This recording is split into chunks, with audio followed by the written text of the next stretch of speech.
बच्चे जीने नहीं ना जीने तू जीने मार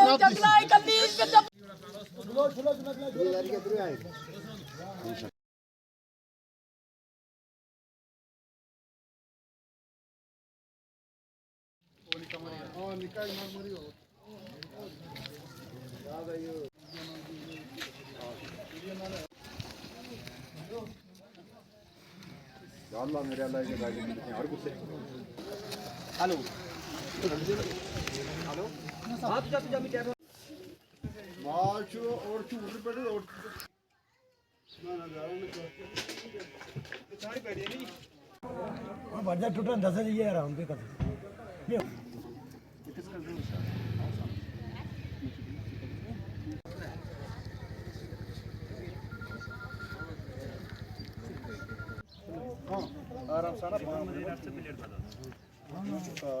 मसला ये हुआ कि कल महकमा मौसमियात की पेशन गोई नहीं थी। अचानक ये बेचारे जो गरीब लोग हैं जिनका गुजारा इसी भेड़ बकरी पर ये पालते थे, गवर्नमेंट से कुछ भेड़ें यूनिट एक लिया हुआ था, ज़मीन वीन बेच कर ये 2-4 आदमी जो हैं इन्होंने एक 150 के करीब जंगल में ली थी। अचानक जब बारिश आई, मौसम ख़राब हुआ तो ये दौड़ते हुए भागते हुए यहाँ पर कुछ गाँव खाने, इन्होंने लोगों से कहा कि हमें गाँव खाने दे दो। कुछ भेड़ें तो बीमार हो गई थी ऑलरेडी ओला लगने की वजह से, तो इन्होंने इन गाँव खानों में ये भेड़ें बंद की। तो सुबह उठे तो सुबह जैसे इन्होंने दरवाज़ा खोला तो वहाँ पर दरवाज़ा खोलते ही कुदरत का कहर जो है, कुदरत का जो कहर जो है वो इन पर डा चुका था।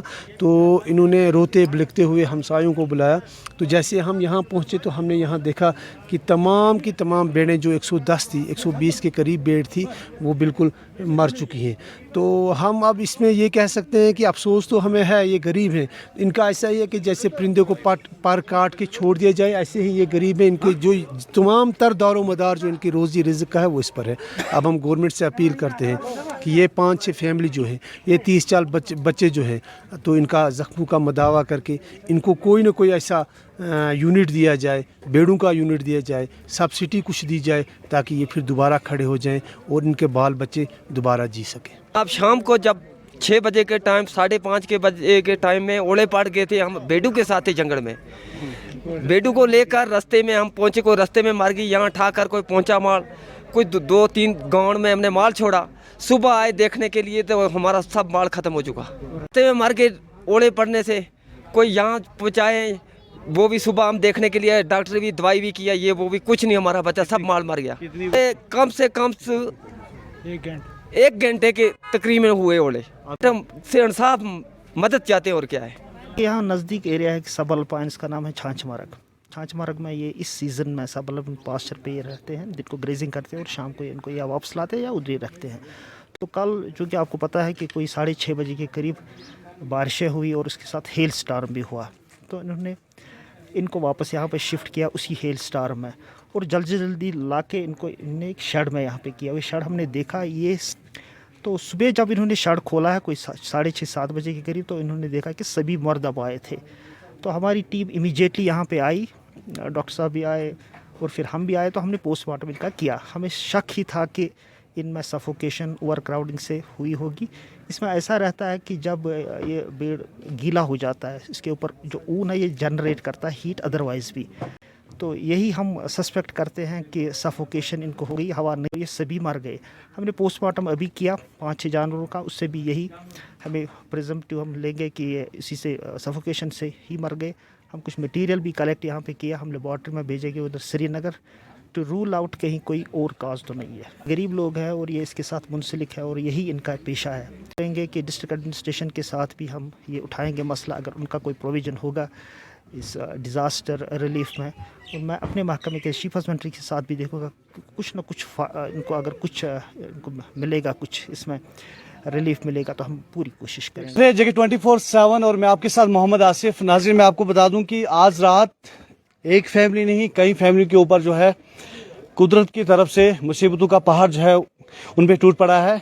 क्योंकि आप जानते हैं कि मौसम ख़राब होने की वजह से और ओले पड़ने की वजह से काफ़ी इलाकों में जो है बहुत मकदार में ओले पड़े थे और बारिश भी बहुत हुई थी। मैं शादाब करेवा में हूँ इस टाइम और शादाब करेवा के जंगलात में ये भेड़ें जो है जो मोहम्मद शफी नामी व्यक्ति जो है वो भेड़ें चराने के लिए पास में ही 2-3 किलोमीटर दूर जंगल में गया था भेड़ें चराने के लिए, जो रूटीन में वो चराता था। लेकिन कल शाम जैसे ही मौसम ख़राब हुआ, मौसम ख़राब होने की वजह से तेज़ ओले जो है पड़ने शुरू हो गए। उन ओलों की वजह से जो है सर्दियों की वजह से वहाँ से इसने अपने भेड़ों को अपने घर लाने की कोशिश की, घर लाया और रात में अपने उस स्टेबल में रखा और सुबह ही जब ये दोबारा रूटीन जैसे होता है कि रात को बंद करते हैं और सुबह फिर निकालते हैं, तो जब सुबह ही अपने उस गाँव खाने के पास गए तो गाँव खाना जैसे ही खोला तो इसने पाया कि वहाँ पे जितनी भी भेड़ें हैं, हालांकि 100 भेड़ें हैं, 3 से 4 गाँव खानों में इसने जो है अपने गाँव खाने के साथ साथ हमसाये की जितने भी गाँव खाने थे उनसे भी गुजारिश की। उसके बाद उन गाँव खानों में ये भेड़ें रखी थी। लेकिन जैसे ही रूटीन बेस पे जैसे होता है कि जो चरावा होता है, जो भेड़ें चराता है वो सुबह जाता है निकालता है और शाम को जो है भेड़ें बंद करता है, वैसे ही इसने किया था। जैसे ही रात बारिश हुई थी, बारिश के बाद जो है भेड़ें उस गाँव खानों में बंद की थी। जब सुबह निकालने के लिए गया, गाँव खाने के पास पहुंचा तो जैसे गाँव खाने का पहला दरवाज़ा इसने खोला एक गाँव खाने का, तो वहां देखा कि तमाम भेड़ें जो हैं वो मरी हुई थी, मरी हुई मुर्दा पाई। तो साथ साथ इसने अपने बेटों को भी बुलाया और हमसायों को भी बुलाया। तो इसी तरह से 3-4 गाँव खाने जो हमसायों के थे तमाम खोले और तमाम के तमाम जितने भी तकरीबन 110 भेड़ें हैं तमाम मुर्दा पाई। मैं और भी बताऊँ कि इतना नुकसान इस फैमिली का भी हुआ है और उन लोगों का भी हुआ है जिन्होंने अपनी भेड़ें जो है इनको चराने के लिए दी थी। और मैं आपको बता दूं सबसे बड़ी बात इसमें है कि गवर्नमेंट स्पॉन्सर्ड एक यूनिट भी था जिसमें कुछ भेड़ें थी, वो भी जो है मर चुकी हैं। अब डिस्ट्रिक्ट एडमिनिस्ट्रेशन हमारे डीडीसी हालांकि बहुत ही अच्छे हैं, वो यहाँ पे स्पॉट पे आके देखें कि कितना नुकसान हुआ और जितनी हो सके उनसे इनकी मामलत करें ताकि थोड़ा बोझ जो है दुखों का पहाड़ इन पे टूट पड़ा है, थोड़ा बोझ इनका कम हो सके।